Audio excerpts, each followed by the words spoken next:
Los sentidos en los seres humanos son muy esenciales para nuestra vida diaria y poder darle sentido a nuestras vidas. Podemos decir que los sentidos como la audición, la vista, el tacto, el olfato y el gusto, cada uno de estos cumplen un papel importante según su función. Para escoger los cereales del desayuno, para elegir la crema o perfume adecuado para nuestra piel, para seleccionar nuestra alimentación, los sentidos juegan un papel fundamental en nuestra toma de decisiones diaria. En este tema es lógico decir que sin uno de los sentidos que tiene el ser humano, la vida se nos puede dificultar dependiendo de la función que cumplen. No podríamos percibir ciertas imágenes, olores, climas, gustos o sonidos de nuestro alrededor o entorno. Los seres humanos siempre hemos considerado los sentidos una puerta de acceso al mundo exterior, a través de los cuales exploramos nuestro entorno y obtenemos información sobre él, básica para poder velar por nuestra supervivencia. Aristóteles clasificó esos radares naturales del organismo en 5: vista, oído, gusto, tacto y olfato. Según el Instituto Nacional del Ojo 2018, la visión depende tanto del cerebro como de los ojos. El cerebro agrega muchos detalles a la visión, de manera que se pueden ver imágenes completas, movimiento, profundidad y arco iris de colores. El cerebro conecta el sentido de la vista con cosas que ya conocemos, de manera que ya sabemos diferenciarlo. Cada ojo ve una imagen diferente y el cerebro combina las imágenes en una sola. Su función principal es detectar patrones de luz, que trabajarán con el cerebro para convertir estos patrones en imágenes. Todas las partes del ojo son extremadamente delicadas, y nuestros cuerpos tienen varias formas de protegerlas. El globo ocular se asienta en la cuenca del ojo, también llamada órbita, dentro del cráneo, donde está rodeado de hueso. La parte visible del ojo está protegida por los párpados y las pestañas, que ayudan a que la suciedad, el polvo e incluso la fuerte luz y nociva no entren en su interior. Córnea, parte exterior del ojo y transparente, que hace que las cosas se vean nítidas y claras. Pupila, agujero redondo y negro dentro de la parte de color que se llama iris. Iris, controla cuando se aplana la pupila y cuánta luz puede entrar a los ojos. Cuando hay poca luz, el iris expande la pupila para permitir que entre más luz automáticamente. Lente del ojo, detrás del iris, ayuda a enfocar la luz que entra para ver las cosas claramente. Se aplana para ver las cosas que están lejos y se curva para ver las cosas que están cerca. La retina, tejido que cubre la parte posterior del ojo. La retina ayuda a crear una imagen borrosa, pero se ve al revés y es el cerebro quien la voltea para verla al derecho. Los siguientes problemas oculares comunes son errores de refracción, cataratas, trastornos del nervio óptico, incluyendo glaucoma, enfermedades de la retina, en las que están los problemas con la capa de los nervios en la parte posterior del ojo, detección macular, que es la enfermedad que destruye el enfoque central de la visión, y la conjuntivitis, que es una infección de la conjuntiva. Paciente de 5 años de edad, de sexo femenino, fue diagnosticada con catarata congénita del ojo derecho. Fue operada a la semana del diagnóstico, pero tiene disminuida la visión de ese ojo.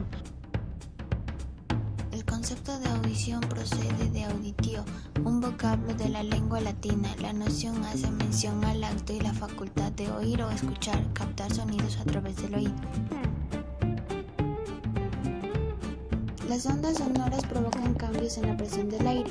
Cuando llegan al oído y son percibidas por el cerebro, son transformadas en ondas mecánicas. El desarrollo de la audición implica que las ondas impactan contra el tímpano y hacen vibrar esta membrana. Las vibraciones a su vez provocan el movimiento de pequeños huesos, denominados estribo, yunque y martillo.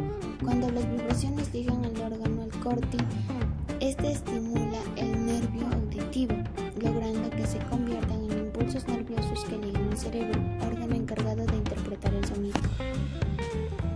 La localización se lleva a cabo sobre todo en fuentes primarias cuya intensidad supera el ruido ambiente. Se hace mucho más difícil cuando varias fuentes se superponen o cuando la reflexión hace que se produzcan ruidos secundarios.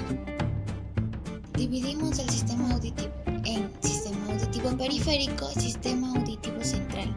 Sistema auditivo periférico, que es el responsable de los procesos fisiológicos de la audición. Permite captar el sonido y transformarlo en impulsos eléctricos susceptibles de ser enviados al cerebro a través de los nervios auditivos. Sistema auditivo central se encarga de transmitir los impulsos eléctricos al cerebro para su procesamiento. A través de los nervios acústicos, el cerebro recibe patrones que contienen la información característica de cada sonido y los compara con otros almacenados en la memoria para poder identificarlos. La hipocausia es una patología del oído que produce sordera parcial o una acusada pérdida auditiva bilateral. Esta patología se produce cuando hay una pérdida auditiva en ambos oídos a la vez y en el mismo grado. Enfermedad de Meniere. Se produce cuando el líquido de los laberintos situados en el oído interno tienen una presión demasiado alta. Timpanoesclerosis.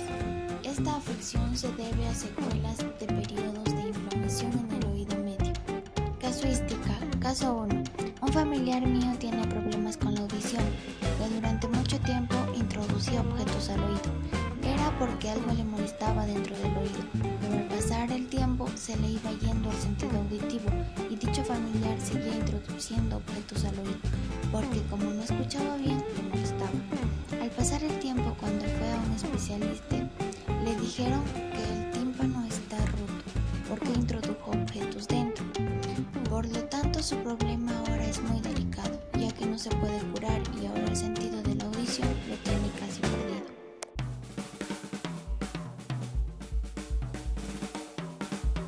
El sentido del olfato es uno de los 5 sentidos con el cual se persiguen y distinguen los olores, el cual reside en la nariz y donde se encuentran los quimiorreceptores que responden a las sustancias químicas que están presentes en el aire. Tanto el sentido del olfato como el sentido del gusto se le denomina sentidos químicos, ya que son quimiorreceptores. Tiene la función de ayudar al ser humano que se relacione adecuadamente con su entorno. En este sentido, su misión es mantenerlo informado sobre los estímulos olfativos para procesar e identificar sustancias u objetos. El olfato se encuentra ubicado en el órgano de la nariz. La forma de la nariz humana está determinada por el hueso etimoides y en el tabique nasal. El sentido del olfato se divide en 2 anatomías que son la externa y la interna. La anatomía externa de la nariz se encuentra la raíz que está entre las cejas, el puente y dorso, zona donde va desde la nariz y termina en el ápice. El ápice es la punta de la nariz o parte puntiaguda donde éste finaliza. Los orificios nasales son los agujeros por donde entra y sale el aire cuando se respira, y las alas son las laterales de la nariz, al cual envuelve las aberturas nasales. Anatomía interna de la nariz. Se encuentra cavidad nasal, que está compuesta por etmoides y esfenoides, senos nasales o parasanales, cavidades donde que se encuentran los huesos frontales, esfenoides, etmoides y maxilar superior, vestíbulo nasal, que está ubicado detrás de las narinas. Es un área cubierta de piel con glándulas sebáceas. Tabique nasal es un tabique que separa la fosa nasal de la derecha de la izquierda. Cornetes superiores, medios o inferiores. Estas son las paredes laterales de cada fosa nasal. Bulbo olfativo o olfatorio, que tiene los sensores que sirven para distinguir y clasificar los estímulos del olor. Y la mucosa respiratoria, membrana que hace que el aire que penetre al interior del organismo, que éste esté limpio y filtrado.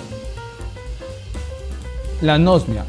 La anosmia se trata de la pérdida total o parcial del sentido del olfato. La hiposmia consiste en que la capacidad que tiene el sentido del olfato para percibir los olores se reduce. Hiperosmia. La hiperosmia es el aumento de la capacidad del sentido del olfato, con lo que se vuelve muy sensible. La causística la hemos sacado de una niña de 3 años y medio de edad que estaba sana y sin antecedentes médicos de importancia, la cual concurrió a la vanguardia y pediatría por presentar una historia más de un mes de un terrible olor de materia fecal en todo el cuerpo. El examen físico de la niña era normal.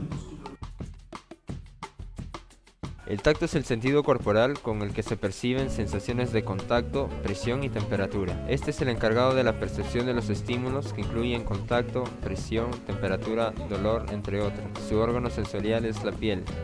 El sentido del tacto se encuentra en la piel. También lo encontramos en las terminaciones nerviosas internas del organismo, pudiendo percibir los altos cambios de temperatura o el dolor. Características. pelo, epidermis, dermis, tejido subcutáneo, receptor sensorial, vasos sanguíneos, glándula sebácea, glándula sudorípara. Hiperestesia. Se define como una sensación exagerada de los estímulos táctiles, como la sensación de cosquilleo o embotamiento. Alodinia. Es la percepción anormal de dolor. Hiperalgesia. Aumento de la sensibilidad del dolor. Analgesia. Es la ausencia completa de todas las formas de dolor en la zona afectada.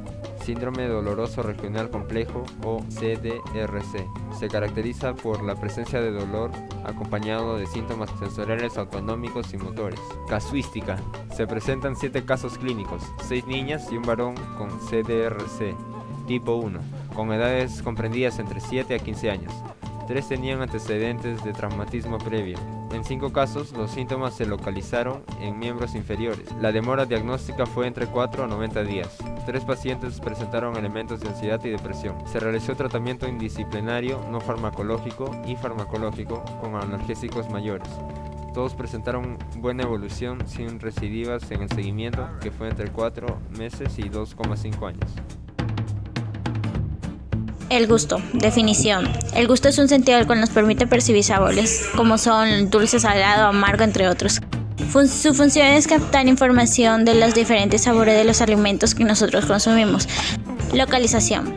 El sentido del gusto depende de los botones gustativos, los cuales se encuentran en las papilas gustativas situadas en la lengua. El gusto actúa por contacto de sustancias químicas solubles con la lengua. El sentido del gusto depende de la estimulación de los llamados botones gustativos, la cual se sitúan preferentemente en la lengua, aunque algunas se encuentran en el paladar. Otras características es detectar esos sabores. Es la función de las papilas gustativas en la boca. Su importancia depende de que permite seleccionar los alimentos y bebidas según los deseos de la persona. Ageusia. Es la pérdida o reducción del sentido del gusto a causa de enfermedades de la lengua. La disgeusia es una enfermedad que nos hace confundir los sabores de los alimentos de las bebidas. La hipogeusia se relaciona a la pobre cantidad de desgustar sabores básicos y comúnmente se desconoce como la pérdida del sentido del gusto. La percepción es el mecanismo que pueden realizar todos los seres humanos, modificándolas a partir de la actividad sensitiva, tratándose de una serie de datos que son captados por el cuerpo a modo de información bruta. Es la función psíquica que permite al organismo a través de los sentidos percibir, procesar e interpretar toda la información que provenga de su entorno. Es el proceso realizado por los organismos sensoriales y el sistema nervioso central en forma conjuntiva. Subjetiva, las reacciones a un mismo estímulo varían de un individuo a otro. La condición es selectiva, la percepción es consecuencia de la naturaleza subjetiva de la persona que puede percibir todo al mismo tiempo. Temporal es un fenómeno a corto plazo, la forma en que los individuos llevan el proceso de percepción evoluciona que enriquecen las experiencias o varían necesidades y motivaciones de los mismos. Patologías, infecciones, tumores u otro tipo de lesiones orgánicas cerebrales. Intoxicaciones por el alcohol, drogas u otras sustancias. Causas emocionales o psíquicas. Causística. Según Oviedo 2004, el paciente de 10 años de edad de sexo masculino, hijo de padres sanguíneos, fue diagnosticado de retraso psicomotor, agresividad y conductas de automutilación, lesiones de piel hasta presentar sangrado, mordeduras, fracturas, infecciones óseas, ausencia de dolor al realizarle procedimientos médicos y autoamputación de múltiples falanges. Antecedentes familiares de un hermano menor con las mismas conductas y sintomología.